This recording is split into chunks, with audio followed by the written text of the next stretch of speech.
இப்போ ஏற்ற காலத்திலே கர்த்தர் உங்களை உயர்த்தும்படி அவருடைய பலத்தை கைக்குள்ள அடங்கி இருக்கணும். அல்லேலூயா. நான் வளர்ந்துட்டேன், நான் வெளியே போயிடுவேன் அப்படின்னா அதெல்லாம் கிடையாது. தேவன் உங்களுக்கு நேரத்தை காலத்தை வச்சிருக்கிறாரு. அந்த நாளில் ஆண்டவர் என்ன பண்ணுவார்? உங்களை உயர்த்துவார். அது வரைக்கும் என்ன பண்ணணும்? அடங்கி இருக்கணும். அல்லேலூயா. ஒரு மனுஷன் தன்னுடைய கையில ஒரு மீன் வச்சிருக்கிறாரு.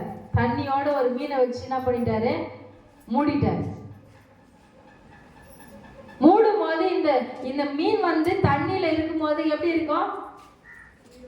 கையில தண்ணி இருக்குது, மீனும் இருக்குது. எப்படி இருக்கும்? என்ன கவனிங்களா? சொல்லுங்க. கையில தண்ணி இருக்குது, மீனும் இருக்குது. மீன் எப்படி இருக்கும்? இந்த மீன் சும்மா இருக்குமா? அந்த கையில என்ன பண்ணா? துள்ளினே இருக்கும். இப்ப இவர் என்ன பண்ணுவாருன்னா, எங்க தண்ணி இருக்குன்னு பார்த்துக்கினே இருப்பார். யாரு? மீனை கையில வச்சுன்னு இருக்கிறவர். தண்ணியோட வச்சிருப்பாரு. ஆனா மீன் என்ன பண்ணும்? சும்மா இருக்காது, அப்படியே துள்ளும். பல நேரங்கள்ல அது கையில் இருந்து என்ன பண்ணிடும்? வழுவி போயிடும். ஆனாலும் ஒரு சில மீன் ஆண்டவர் என்ன பண்ண மாட்டாரு? விடவே மாட்டாரு. அப்படி இறுக்கி பிடிச்சிட்டே இருப்பாரு. தண்ணி எங்க இருக்குதுன்னு பார்ப்பாங்க. பார்த்து மெல்ல அந்த தண்ணி இருக்கிற இடத்துல அந்த மீனை விடுவாங்க. அந்த மீன் ஏற்ற நேரம் வரும்போது மீன் வளர்ந்து பெருகி பெருகி கனி கொடுக்கும். இன்னைக்கு கூட ஆண்டவர் கருத்துல நம்மளும் அந்த மீன் மாதிரி தான்.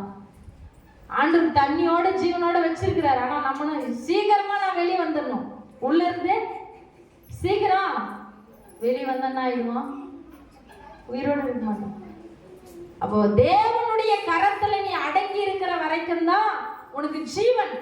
தேவனுடைய கரத்துக்குள்ள இருக்கிற வரைக்கும் தான் ஆண்டவர் எந்த இடத்துல எந்த தண்ணியில உன்னை விடணும்னு தெரியும். எப்போ உன்னை உயர்த்தணும்னு ஆண்டவருக்கு தெரியும்.